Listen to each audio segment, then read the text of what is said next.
2025 നരേന്ദ്രമോദിക്ക് Keir the city ബഹുമതി നൽകി ആദരിച്ച അർജന്റീനയിലെ നഗരം ബ്യൂണസ് ഐറിസ്.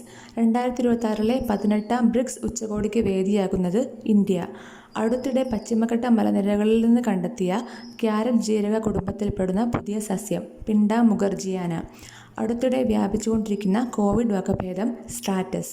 100 കോടി വിറ്റുവരവ് ലക്ഷ്യമിട്ട് ഓഗസ്റ്റ് 1 മുതൽ സെപ്റ്റംബർ 4 വരെ ഖാദി ബോർഡ് നടത്തുന്ന ക്യാമ്പയിൻ എനിക്കും വേണം ഖാദി. ഇന്റർനാഷണൽ ക്രിക്കറ്റ് കൗൺസിലിന്റെ CEO ആയി നിയമിതനായത് സജോഗ് ഗുപ്ത. രോഗികൾക്കിടയിൽ ക്ഷയരോഗ മരണസാധ്യത പ്രവചിക്കുന്ന ഒരു മാതൃക സംയോജിപ്പിച്ച ആദ്യ സംസ്ഥാനം തമിഴ്നാട്. പച്ചക്കറി സംഭരണത്തിനായി ഹോർട്ടികോർപ്പ് നടപ്പിലാക്കുന്ന പുതിയ സംവിധാനം ഫാം ക്ലബ്. നഗര ദാരിദ്ര്യ ലഘൂകരണ പ്രവർത്തനങ്ങൾ കാര്യക്ഷമമാക്കുന്നതിന്റെ ഭാഗമായി കുടുംബശ്രീ നടത്തിയ campaign Roots. US food and drug administration അംഗീകാരം ലഭിച്ച HIV തടയുന്നതിനുള്ള ഇഞ്ചക്ഷൻ ലെനക്കാപാവിർ. ബീജിംഗിൽ നടന്ന 2025 ഏഷ്യൻ പാരാ ആർച്ചറി ചാമ്പ്യൻഷിപ്പിൽ റിക്കർവ് പുരുഷ ഓപ്പണിൽ വ്യക്തിഗത സ്വർണ്ണ മെഡൽ നേടിയത് ഹർവീന്ദർ സിംഗ്.